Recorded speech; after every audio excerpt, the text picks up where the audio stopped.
Hola bendecidos, paz de Dios. Traigo para compartir una frase en la que he meditado esta semana y en estos días, y es la siguiente.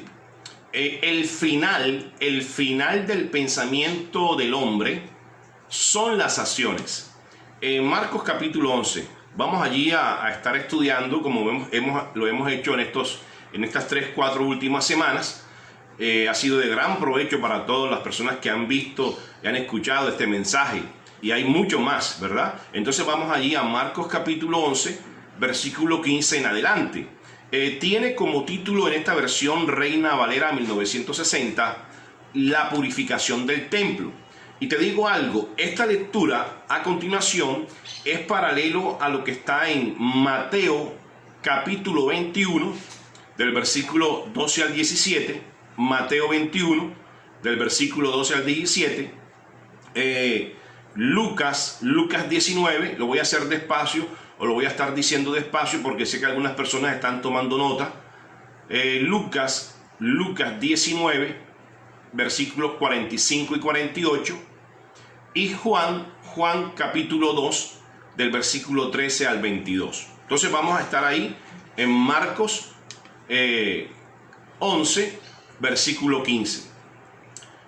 Vinieron pues a Jerusalén, y entrando Jesús en el templo, comenzó a echar fuera a los que vendían y compraban en el templo, y volcó las mesas de los cambistas y la silla de los que vendían palomas. Versículo 16.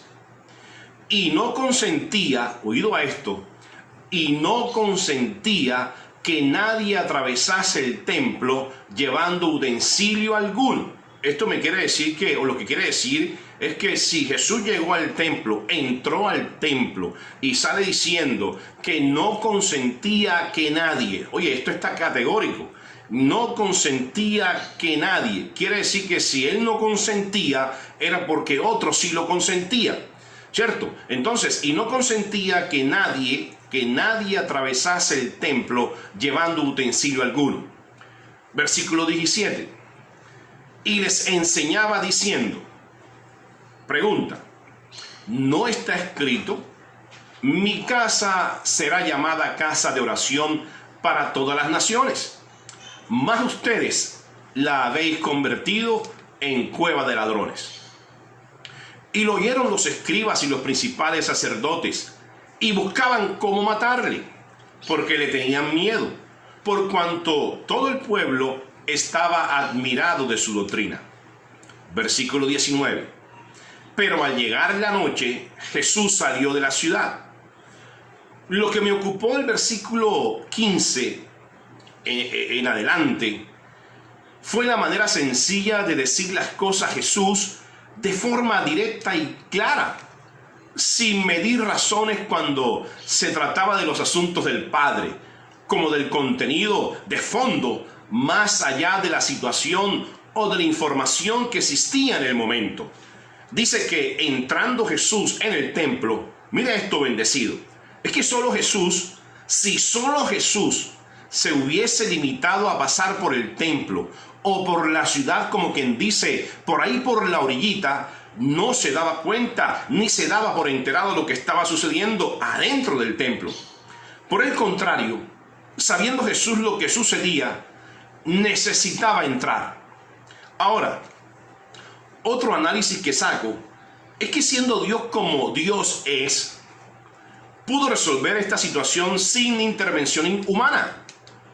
Pero como se trataba de los hombres, específicamente hablando de la casa de Dios, porque Jesús, más que entrar en Jerusalén como ciudad, al mismo templo como lugar físico, teniendo paredes y techo, fue comisionado a visitar la casa. Dice que entrando en el templo, es que Dios sabía lo que hacía. Sí, claro, bendecido, ahí está claro. Dios sabía lo que hacía en enviar a Jesús al templo. Yo visualizo a la iglesia, y no en ese tiempo allí, y esa época de allá, porque dicho sea de paso, todavía no existía la iglesia, por la sencilla razón de que fue la única manera en que Dios pudo entrar oído, estar y permanecer en nosotros por medio de Él mismo en nosotros, siendo nosotros la iglesia. Y la tipología es la siguiente. Frente al templo de Jerusalén, o sea, el lugar físico, dice la Biblia, que Jesús entró. Con respecto a la humanidad entera, hoy y desde hace más de 2000 años, entró siendo el templo de la casa de Dios. Y lo mejor de todo es que Dios no ha visto paredes, ni techo, ni mucho menos los utensilios físicos que pueda tener una casa para ser adornada, sino que la casa, su casa, Dios la ha llenado de su presencia y de sus pensamientos. Como te dije anteriormente, Jesús entró en el templo para darse cuenta cómo estaba en función al propósito eterno, lo que conocemos como propósito espiritual por encima del propósito religioso. Por el contrario, sabiendo Jesús lo que sucedía, oído, dice la Escritura que Jesús entró porque necesitaba entrar. Y más que para ese tiempo Jesús necesitara entrar, hoy doy gracias a Dios de la manera por la cual entró. Ahora, haciendo más análisis y la conclusión que saco es que siendo Dios como Dios es, lo pudo resolver sin ninguna intervención humana.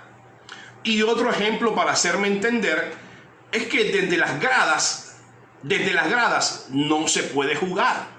Si estás llamado o eres llamado a estar en el campo de juego o el campo de batalla, tienes que estar adentro.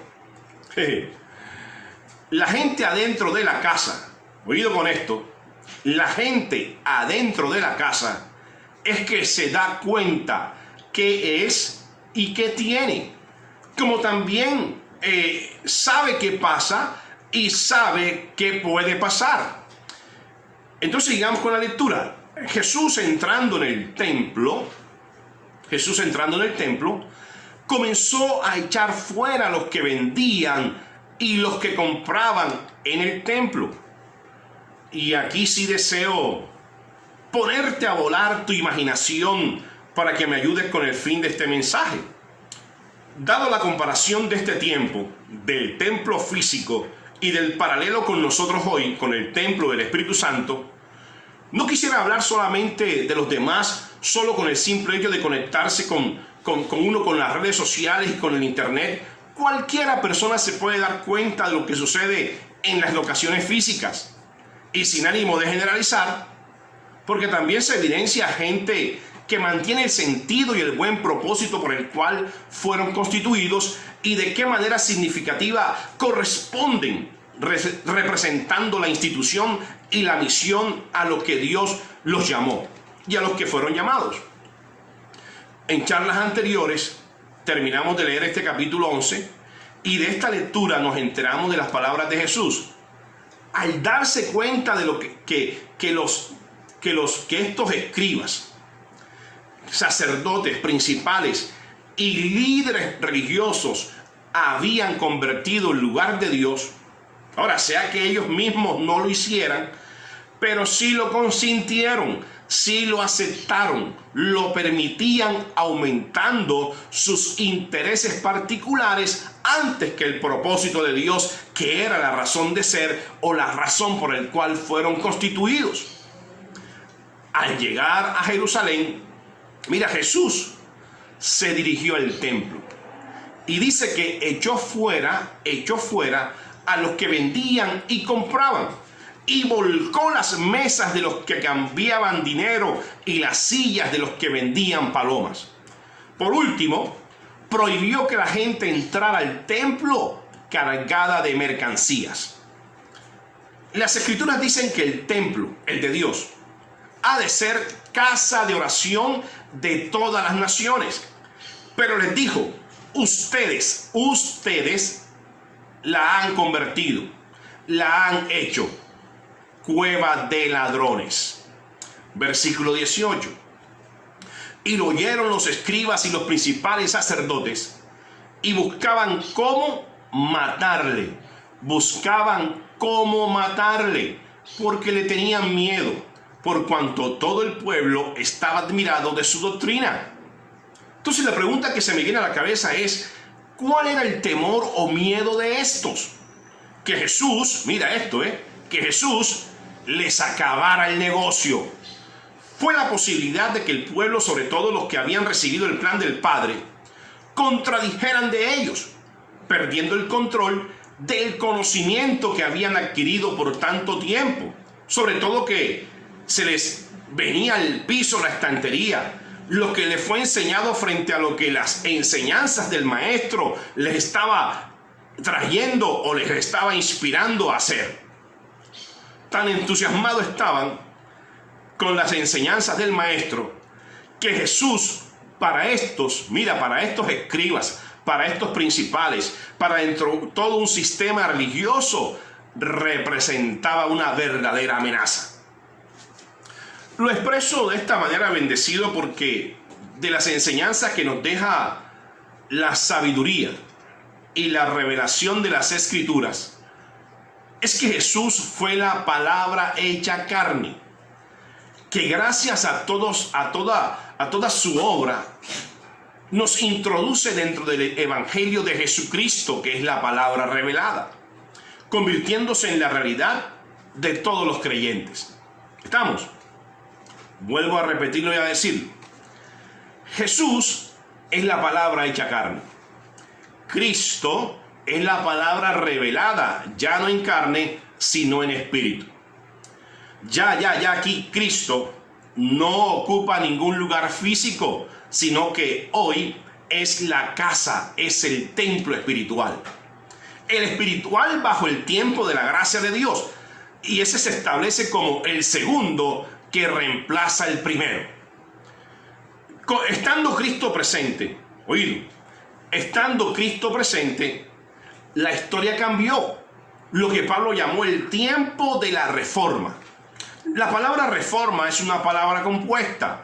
Reforma significa dar nueva forma a lo que estuvo ya formado. Vamos allá a Hebreos capítulo 9, versículo 1.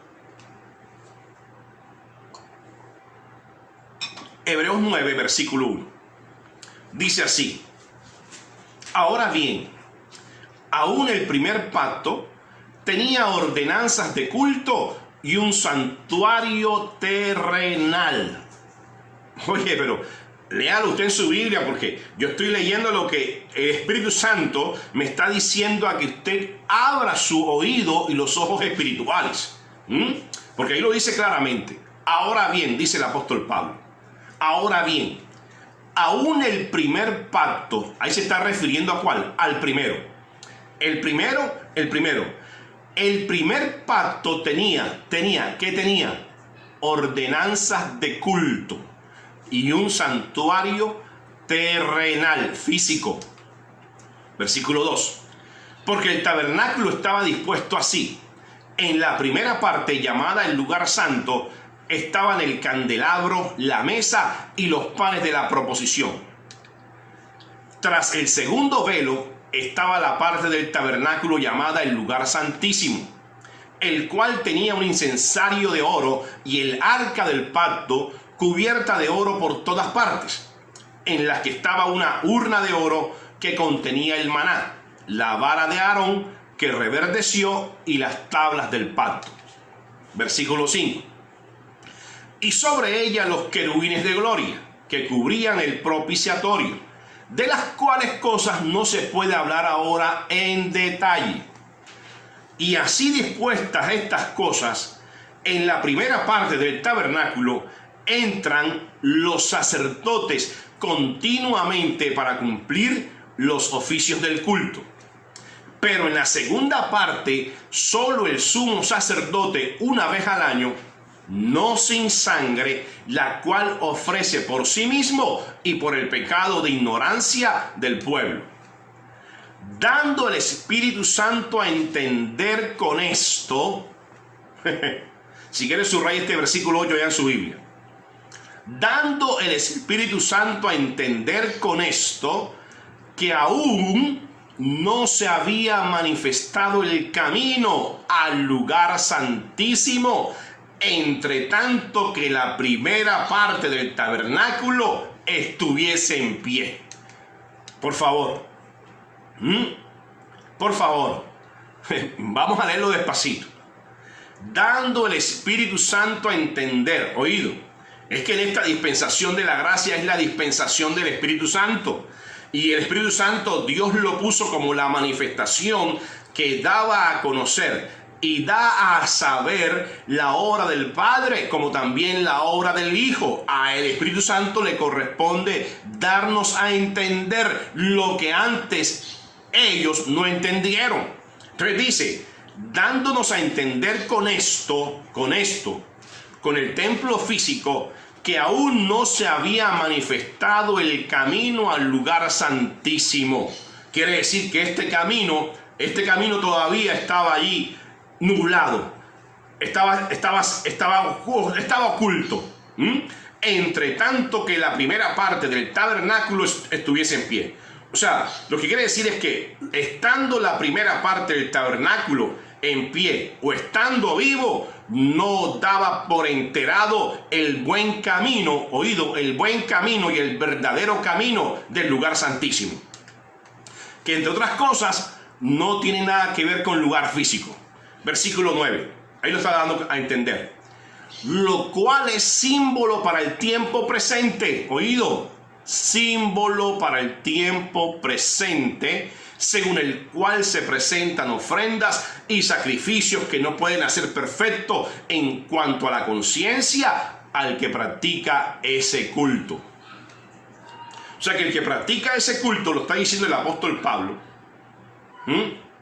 está en el símbolo, porque es un símbolo para ese tiempo presente cuando Pablo empezó a ver las cosas que estaba viendo allí en ese tiempo, en ese momento, según el cual se presentaron ofrendas, sacrificios. Es cierto que no podían hacer perfecto, es que no podían hacer perfecto en cuanto a la conciencia al que practicaba ese culto, ya que consiste ese culto solo de comidas y bebidas, de diversas alusiones o purificaciones y ordenanzas acerca de la carne, impuestas hasta el tiempo de reformar las cosas. Subraya ahí la palabra impuestas hasta el tiempo de reformar las cosas. Y ya te comenté hace un rato, te comenté que reformar es volver a tomar forma algo que ya tenía forma. Es así, ¿verdad? Pero estando presente, versículo 11, pero estando ya presente Cristo, sumo sacerdote de los bienes venideros, por el más amplio y más perfecto tabernáculo, no hecho de manos, es decir, no de esta creación, y no por sangre de machos cabríos ni de becerros, sino por su propia sangre, entró una vez para siempre en el lugar santísimo, habiendo tenido eterna redención. ¿Quién entró? Cristo, estando presente Cristo. O sea, Cristo, ahí está diciendo Jesús, la manifestación de Dios en carne, que como sumo sacerdote de los bienes venideros, por el más amplio y más perfecto tabernáculo, porque no fue hecho de manos. Te dije que lo que hizo Dios no necesitaba intervención humana, sino la propia intervención de Él. Versículo 13.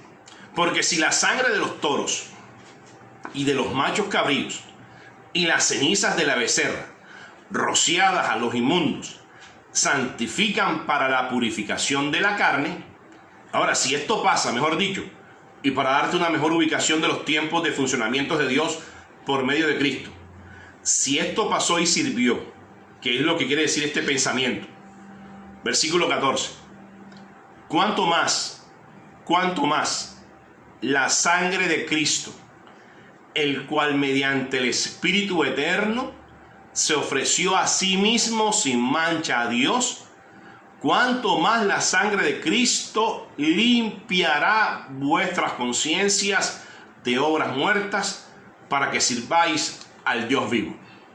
Así que, por eso es mediador de un nuevo pacto. ¿Quién es mediador de un nuevo pacto? Pues la sangre de Cristo. ¿Quién es la sangre de Cristo? Jesús, la palabra hecha carne. Así que por eso es mediador de un nuevo pacto, para que interviniendo muerte para la remisión de las transgresiones que había bajo el primer pacto, los llamados reciban la promesa de la herencia eterna. Porque donde hay testamento, incluso donde hay un Nuevo Testamento, es necesario que intervenga muerte del testador, que garantice la verdadera reforma. Lo dice este versículo siguiente: porque el testamento con la muerte se confirma, pues no es válido entre tanto que el testador vive. Ahí dice, porque el testamento con la muerte se confirma, pues no es válido entre tanto que Jesús esté vivo. De donde ni aun el primer pacto fue instituido sin sangre, porque habiendo anunciado Moisés todos los mandamientos de la ley a todo el pueblo, tomó la sangre de los becerros y de los machos cabríos, con agua, lana, escarlata e hisopo, y roció el mismo libro y también a todo el pueblo. Amigo, esto fue Moisés. Mira, está hablando ahí de sangre de animales, agua para rociar, tabernáculo hecho con manos de hombres, templo físico, y para rematar, ese templo físico convertido en cueva de ladrones, mercaderías, estafas, cuentos raros, central de negocios, clubes sociales, en fin, que como cualquier ladrón, todo esto vino a desviar el propósito y el principio eterno por el cual se suponían que fueron creados. Y más, si en ese tiempo existía el arca del pacto, que está diciendo que fue símbolo y representación de la presencia de Dios en el lugar. Lo que quiero decir es que Dios nunca estuvo ausente. Por medio de algo y de algún símbolo, tipología e imagen, Dios estaba presente. Sin embargo, hacían de él otras cosas que no fue lo que Dios quiso mantener como figura del momento.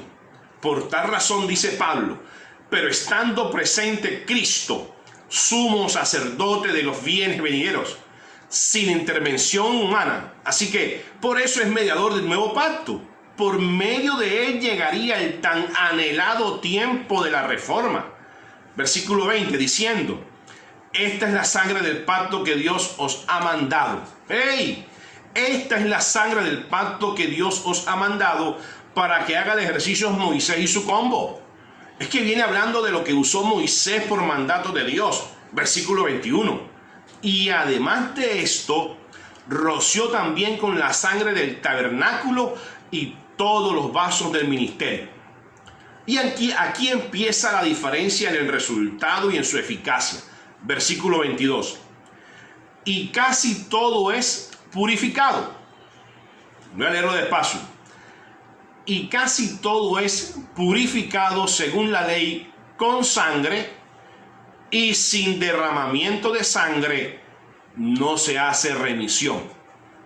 Y todo esto estaba en función del antiguo pacto, del templo físico y el tiempo de Moisés. Como hoy se trata del templo del Espíritu Santo, entonces la conciencia de obras muertas, porque para haber casi con Cristo presente, pues aquí no es nada. ¿Ok? Estoy hablando de que en este tiempo de la gracia, como se está hablando del templo del Espíritu Santo, entonces, bendecido, la conciencia de obras muertas, porque para haber casi, como lo hizo el pacto anterior, casi, mira, el casi con Cristo presente no es nada. Es como decir que, ¿para qué usted quiere el casi si ya existe el todo? Leamos lo que pasó con el casi. El templo de Jerusalén en tiempo de Jesús, dice la palabra que fue convertido en cueva de ladrones. O sea, un lugar físico donde se supone que era la casa de oración, un lugar de reverencia, lugar de Dios. Estamos hablando de templo. Estaba siendo utilizado para mercaderes. Como te comenté anteriormente, bendecido, cualquiera de nosotros pensaría que no fue el fin de lo que esperaba ver Jesús de su casa. Vamos ahí a Marcos capítulo 11, versículo 12, donde dice: al día siguiente, cuando salieron de Betania, tuvo hambre. Versículo 13. Y viendo de lejos una higuera que tenía hojas, fue a ver si tal higuera, si tal vez hallaba en ella algo. Pero cuando llegó a la higuera, nada halló sino hojas, porque no era tiempo de higos. Entonces Jesús dijo a la higuera: nunca jamás coma nadie fruto de ti. Vamos allá a Romanos 10, versículo 4. Es paralelo a esto que habló Pablo. Porque el fin de Moisés con la ley es Cristo, para justicia a todo aquel que cree. Para justicia a todo aquel que cree. Si alguien cree, créalo. Si no cree, aunque no crea, fue así. Bendecido, mira, por principio eterno, los derechos, los regalos, los dones, las obras de Dios, los votos, los pactos de Dios son inquebrantables, son legítimos por constitución y voluntad divina. Crea la persona o no crea, la justicia o la persona, Dios lo estableció así, trayéndolos a la existencia para que reciban la herencia eterna. El asunto es de cada quien, es bien administrarlos y saberlos usar para cada ocasión. Siguiendo con Marcos capítulo 11, dice: Dios, el mismo Jesús y aún el mismo hombre requería de buenos frutos. Pero oído, bien raro que es Dios, bien raro que es Dios, que operó bajo un mismo o bajo un modelo a seguir. Mira esto: como buen sembrador, salió a sembrar la semilla para que otros recojan sus frutos. Te la dejo ahí. La pregunta sería: ¿en qué se relaciona el templo de Jerusalén donde Jesús entró y la higuera que no tenía higos? Esta es la respuesta: en que todo tiene su tiempo. Así es, en que todo tiene su tiempo, como también todo tiene su espacio y todo tiene su lugar. El ambiente espiritual no se le puede responsabilizar ni limitar a un espacio físico. Sería algo como un objeto que donde el objeto está, usted iría tras el objeto. La gracia de Dios lo que hace es que el lugar, el espacio, el tiempo y el ambiente espiritual está en usted. Qué diferente, ¿verdad? La gracia de Dios es un ambiente y usted es portador de ese ambiente de gloria. Usted es portador de ese ambiente de beneficios, de manifestaciones establecidas que dieron pie al resultado de Cristo en usted. Existe la comparación de Jesús en referirse a la humanidad, en hablarnos como tierra, fuente, semilla, labrador y fruto. El antiguo pacto, con el velo puesto y el misterio escondido, cegaba la oportunidad de recibir claramente el propósito de Dios en esa declaración de decirle al hombre para fructificar la tierra. En Juan 15, Jesús sigue diciéndole a sus discípulos: yo soy la vid verdadera y mi Padre es el labrador.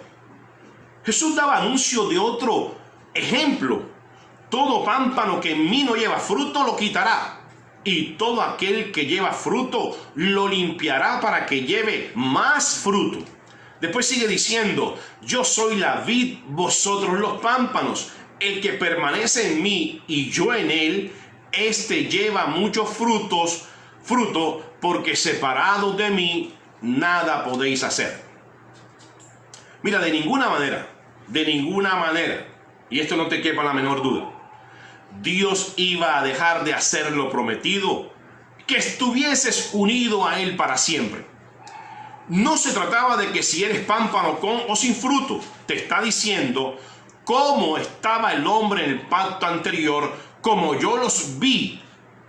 Así dijo Jesús, así no los voy a dejar. Por eso su expresión, fuera de mí o separado de mí, nada puedes hacer. Pero Dios, quien vio la foto tuya, que vio la imagen conforme a su semejanza, Él sabía que necesitabas de la misma unción. Él sabía que necesitabas del mismo poder, de la misma sabiduría, de la misma inteligencia, como también de las promesas cumplidas, para hoy vivir como Dios dijo que tienes que vivir. Como he dicho repetidas veces, con la fe de Dios puede decir a todos los montes, quítense y échense a un lado, y todo lo que digas creyendo que fue hecho, lo recibes. Dígame amén.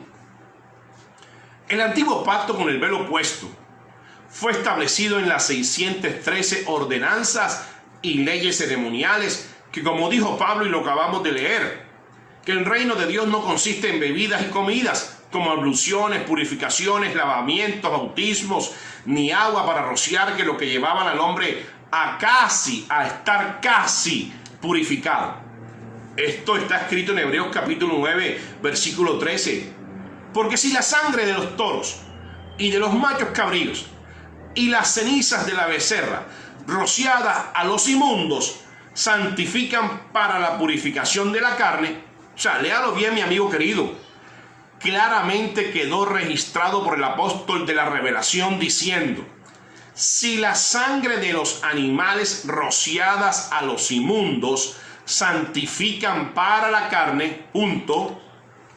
Coloco un punto aquí porque por lo general leemos este pasaje tan rápido que no nos damos cuenta que primero la condición del hombre antes de Jesús era inmundo, de inmundicia. La sangre del animal fue santificada para la carne, pero aquí está el antes, el pasado, la obra muerta, la obra oración del hombre bajo una celebración para la carne, establecida por el mismo Dios en el tiempo de la ley. Te digo algo, la ley de Moisés era para la carne, por eso es que aparece la palabra en carne, Jesús. Vamos a Marcos 11, versículo 6.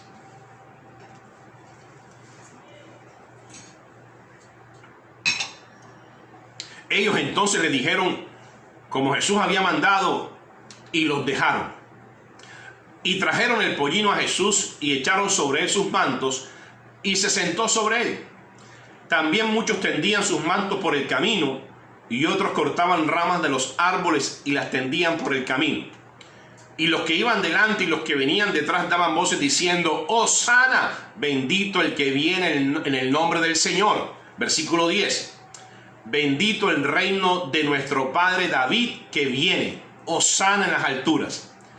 Mira, con la carne, el pecado, la inmundicia, de inmundos, de impuros, cautivos, esclavos. Con el pecado llega la ley. Con la ley, la muerte. En este caso, muerte o separación espiritual.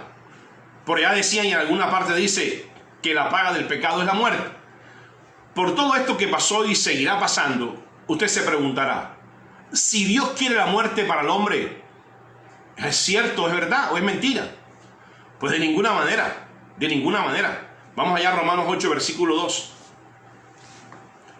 Romanos 8, versículo 2. Si alguien se ha preguntado que si Dios quiere la muerte para el hombre, de ninguna manera. Romanos 8, versículo 2 dice, porque la ley del Espíritu de vida en Cristo Jesús, porque la ley del Espíritu de vida en Cristo Jesús me ha librado de la ley del pecado y de la muerte. Dios jamás y nunca te va a quitar ni tiene por qué quitarte lo que ya te dio. Oído, sin tener derecho, pero por su amor lo hizo un derecho y una realidad en tu vida. Dios mismo le dio vida a tu vida. Bueno, miremos cómo quedó el casi, que ahí quedamos. Primero quiero que vayas a Isaías para recordarte que Dios mismo coloca el velo, más que físico y mandado a ser de material, ubicado entre el lugar santo y el lugar santísimo del templo. Dios, en un ámbito profético, ya Dios lo había establecido para que el pueblo de Israel quedara como en el limbo, por decirlo así de alguna manera. Isaías 29, versículo 10. Porque Dios derramó sobre ustedes espíritu de sueño y cerró los ojos de sus profetas y puso velos sobre las cabezas de sus videntes. Oído, cerrado el entendimiento de ellos, era imposible de descifrar el conocimiento. Vuelvo a leer Isaías 29, versículo 10. Porque Dios mismo derramó sobre ustedes espíritu de sueño y cerró los ojos de sus profetas y puso velo sobre las cabezas de sus videntes. Entonces el pensamiento mío es, cerrado el entendimiento de ellos, era imposible de descifrar el conocimiento. Bendecido, aquí está la palpable representación del velo producido por la ley y por las obras muertas e infructuosas de la carne. Otra cosa que se me vino a la cabeza con relación al verso de Isaías es lo siguiente: es que la palabra por efecto debe ponernos a pensar. Así es, la palabra de Dios por efecto debe ponernos a pensar, meditar y reflexionar. Dice el versículo que fueron cerrados los ojos de los profetas y puso velo sobre las cabezas de los videntes. Pero observe y analice esto. A estos Dios no les tapó la boca, ni mucho menos le restó sus habilidades y sus acciones. Lo que quiero decir es que ellos no dejaron de ser profetas ni videntes. Ellos de ninguna manera, mejor dicho, de muchas maneras y de las que se inventaran, tenían que continuar con su profesión manteniendo su imagen de lo que hacían. Esa era, entre otras cosas, su lonchera, bendecido.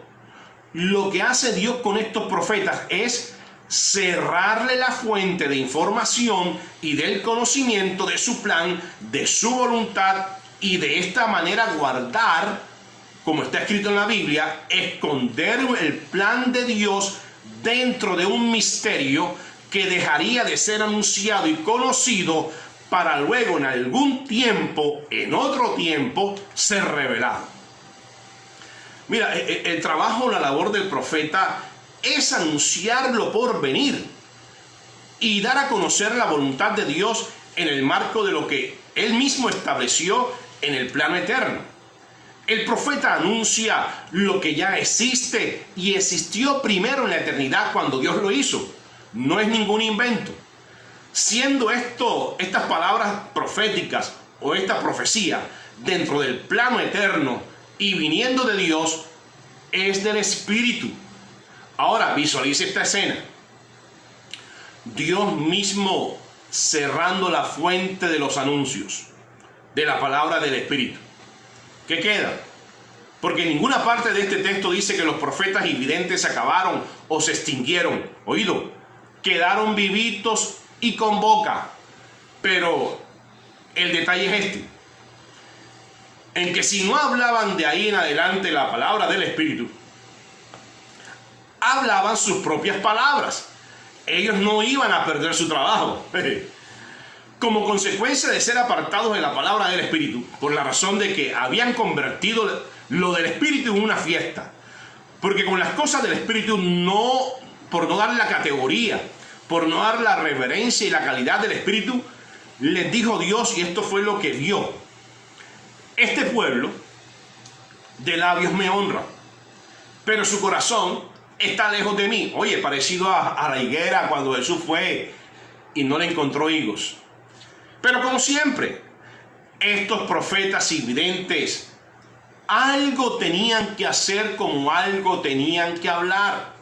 Si no eran las del Espíritu, tenían que ser las de la carne.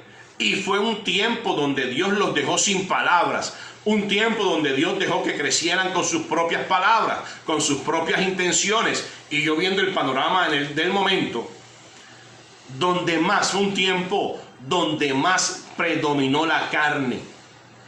Por tradición, la gente estaba acostumbrada a seguir los mandamientos de los hombres. Lo dijo el mismo Dios. Siga leyendo ahí el texto de Isaías y se dará cuenta. Siguiendo el pueblo al hombre, y más si lo que estamos leyendo nos relata que Dios les cortó el chorro, les cerró la fuente. A los que seguían a estos, tendrían que seguirle por el simple hecho de oír algo y por el complejo hecho de seguir a alguien que les hiciera el favor o los favores espirituales. Vamos allá a Gálatas capítulo 5. Gálatas capítulo 5.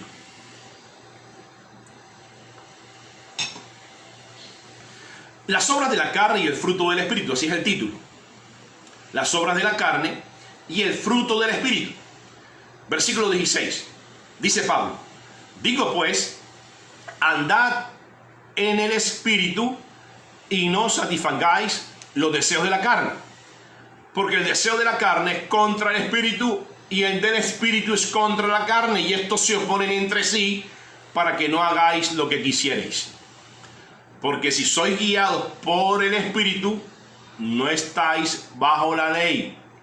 Y manifiestas son las obras de la carne, que son adulterio, fornicación, inmundicia, lascivia, idolatría, hechicerías, santerías, brujerías, enemistades, pleitos, celos, iras, contiendas, disensiones, herejías.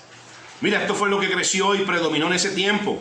Lo que es peor, quitaron la realidad de Dios en Cristo para colocar la imagen de los hombres, para colocar la imagen de sus líderes, para colocar las obras infructuosas con sus acciones carnales, donde lucraban sus propios intereses o intereses particulares. Por favor, esto gusta.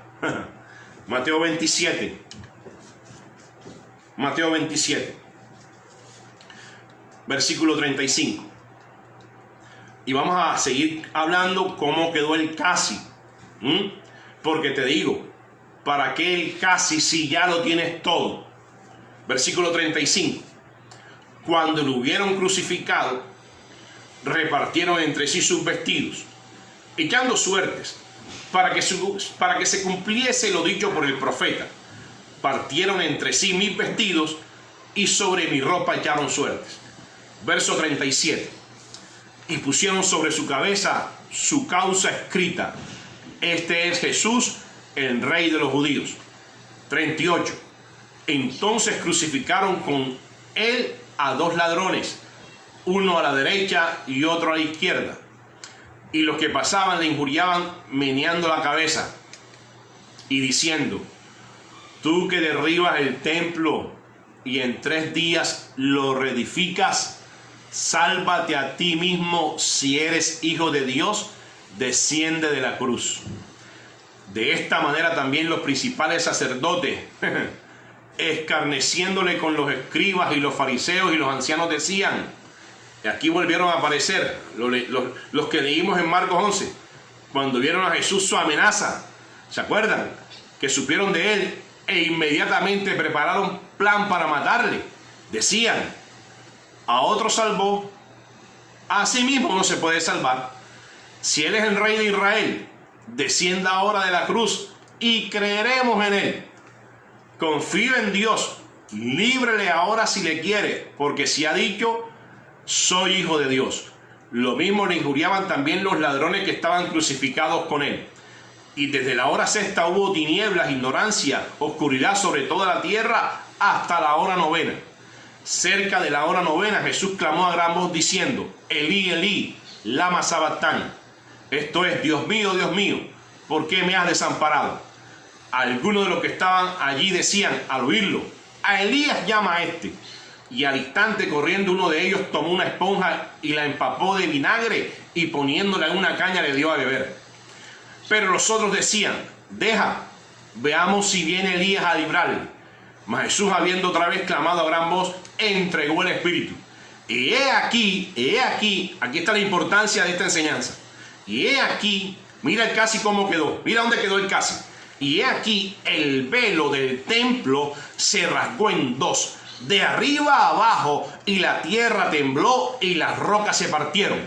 Lo que quiere decir que el templo de arriba, como la réplica física, la copia, se rasgó. Dice que la tierra tembló y las rocas se partieron. Oído, el edificio se vino abajo porque Dios mismo lo acabó.